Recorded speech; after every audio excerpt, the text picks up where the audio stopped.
Nani career ప్రస్తుతం మంచి peak stage లో ఉంది.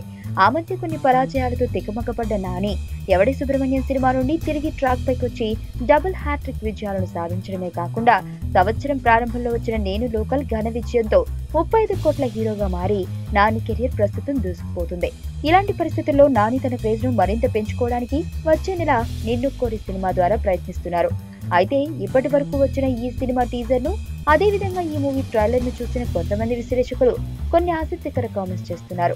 ఈ మూవీ ఇంటెన్షనల్ లవ్ స్టోరీ అన్న ఫీలింగ్ కలుగుతుందని, నాని ఇంతకు ముందు చేసిన ఏటో వెళ్లిపోయింది మనసును గుర్తుకు తెస్తుంది అంటూ కామెంట్స్ చేస్తున్నారు.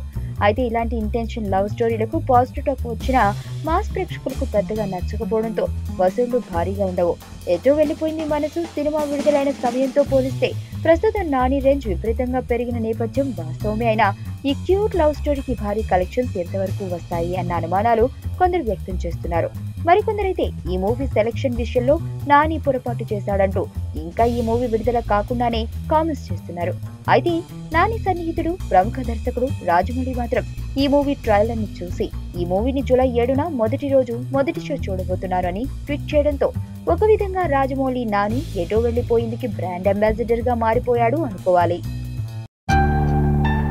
ఫిల్మ్స్ చూసిన తర్వాత మీరు ఏమైనా మూవీ స్టోరీ ఎక్స్పెక్ట్ చేయగలుగుతున్నారా? ఇలాగా ఉండకుండా వేరేగా ట్రై చేస్తున్నారు. Spying on someone, okay, using some gadgets, spider ద్వారా మనిషిని చంపడం, లైక్ ఈటర్ ద్వారా మనిషిని చంపారు.